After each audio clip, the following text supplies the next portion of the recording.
गले में फांसी का फंदा, आंखों में आंसू और सरकार से एक ही मांग, या तो हमारा हक दे दो या हमें इच्छा मृत्यु की इजाजत दे दो। मध्य प्रदेश के छतरपुर में ये कोई सुसाइड नोट नहीं है, ये आज के भारत की वो कड़वी हकीकत है जो मुख्य धारा की मीडिया की चकाचौंध से दूर दम तोड़ रही है। नमस्कार, मेरा नाम है हिमांशु धनखड़ और आप देख रहे हैं एच न्यूज। देश की पहली सबसे बड़ी नदी जोड़ो परियोजना can Betwa link project, 44,605 crore रुपए का बजट। दावा है कि 62 लाख लोगों की प्यास बुझेगी और 10 लाख हेक्टेयर से ज्यादा जमीन हरी भरी होगी। लेकिन क्या आपने कभी सोचा है कि बुंदेलखंड की प्यास बुझाने वाले इस ऐतिहासिक प्रोजेक्ट के पीछे किन लोगों के आंसुओं का समंदर छुपा है? तस्वीरें छतरपुर के कूपी गांव की हैं, जहां बराना नदी के किनारे आदिवासियों का आंदोलन अब 10वें दिन में प्रवेश कर चुका है। पहले इन्होंने जल सत्याग्रह किया, यानी पानी में खड़े होकर विरोध। फिर इन्होंने चिता सत्याग्रह किया, लकड़ियों पर लेटकर विरोध। और अब बात आ गई है फांसी सत्याग्रह पर। आंदोलन का नेतृत्व कर रहे अमित भटनागर पिछले 5 दिनों से अनिश्चितकालीन भूख हड़ताल पर हैं। आखिर ये आदिवासी महिलाएं अपनी जान दांव पर क्यों लगा रही हैं? तो आपको बता दें कि इनका आरोप है कि सरकार ने विकास के नाम पर इनसे इनकी जमीन, इनके जंगल, इनकी आजीविका और सबसे बढ़कर इनकी सांस्कृतिक पहचान छीन ली। प्रशासन ने अप्रैल में जो वादे किए थे वो आज तक कागजों से बाहर नहीं आए हैं।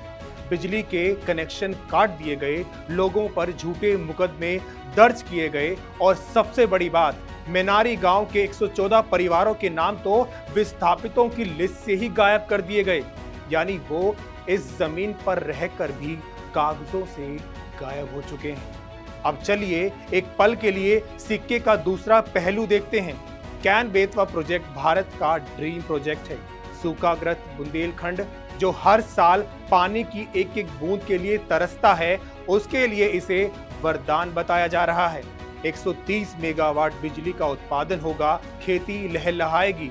छतरपुर के कलेक्टर पार्थ जायसवाल का भी कहना है कि प्रशासन लगातार बातचीत कर रहा है। कैबिनेट ने हाल ही में राहत पैकेज भी बढ़ाया है, लेकिन ग्रामीणों का सवाल सीधा है, साहब मुआवजा बाद में बढ़ाना, पहले हमारा घर कहां बनेगा ये तो बता दो। बिना पुनर्वास के बांध का निर्माण शुरू कैसे हो गया? बड़ा सवाल ये है कि क्या लाखों लोगों को पानी पिलाने के लिए कुछ हजार आदिवासियों को बेघर करना सही है? क्या बिना सम्मानजनक पुनर्वास के विकास का पहिया घूमना चाहिए? ये पहली बार नहीं है जब देश में विकास और विस्थापन की जंग छिड़ी हो। भारतीय इतिहास गवाह है कि जब जब बड़े बांध बने हैं, आदिवासियों और किसानों ने अपनी जमीन बचाने के लिए आखिरी सांस तक लड़ाई लड़ी है। आइए फ्लैशबैक में चलते हैं। नर्मदा बचाओ आंदोलन। सरदार सरोवर बांध के खिलाफ मेधा पाटकर और बाबा आमटे के नेतृत्व में हुआ यह आंदोलन आजाद भारत का सबसे बड़ा विस्थापन विरोधी आंदोलन था। आदिवासियों ने बरसों तक डूबेंगे पर हटेंगे नहीं का नारा बुलंद किया। इसका नतीजा ये रहा कि सुप्रीम कोर्ट तक बात गई। बांध की ऊंचाई तो नहीं रुकी, लेकिन इस आंदोलन ने पूरी दुनिया को सिखाया कि पुनर्वास नीतियों में पारदर्शिता कितनी जरूरी है।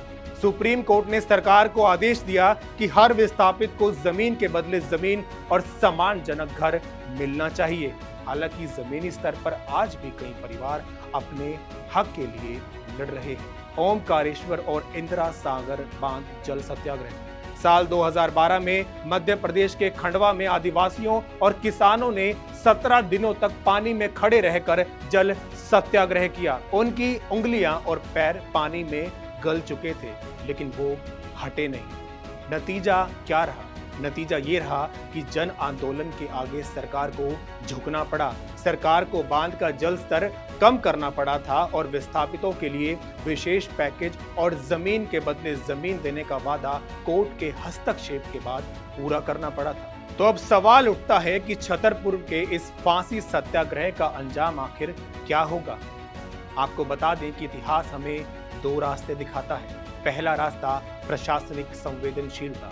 अगर सरकार और प्रशासन जिद छोड़कर इन आदिवासी महिलाओं की मांगों को गंभीरता से लेते हैं 114 छूटे हुए नामों को लिस्ट में शामिल करते हैं और निर्माण कार्य रोकने या पारदर्शी पुनर्वास का लिखित भरोसा देते हैं, तो यह आंदोलन एक शांतिपूर्वक समझौते पर खत्म हो सकता है, जैसे कि 2012 के खंडवा सत्याग्रह में हुआ था। दूसरा रास्ता टकराव और आक्रोश का। अगर प्रशासन ने इसे सिर्फ एक दबाव बनाने की रणनीति मानकर नजरअंदाज किया, तो भूख हड़ताल पर बैठे कार्यकर्ताओं की तबीयत बिगड़ने से यह आंदोलन हिंसक रूप ले सकता है, या फिर महिलाएं कोई आत्मघाती कदम उठा सकती हैं, जो सरकार के लिए एक बड़ा राजनीतिक और मानवीय संकट बन जाएगा। हम मानते हैं विकास जरूरी है, बांध बनने चाहिए, बुंदेलखंड का सूखा खत्म होना चाहिए, इस पर कोई दो राय नहीं है। लेकिन यह विकास किस कीमत पर? उन आदिवासियों की कीमत पर जो सदियों से इन जंगलों और नदियों के रखवाले रहे हैं। अगर उनके गले में आज फांसी का फंदा है, तो हमें सोचना होगा कि हमारा समाज किस दिशा में आगे बढ़ रहा है। इस पूरे मामले में आपकी क्या राय है?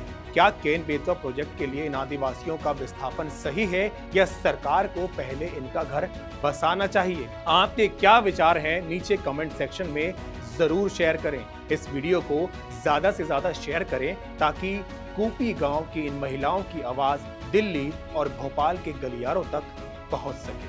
फिलहाल के लिए इतना ही। बाकी देश और दुनिया की तमाम खबरों के लिए बने रहिए हमारे साथ और देखते रहिए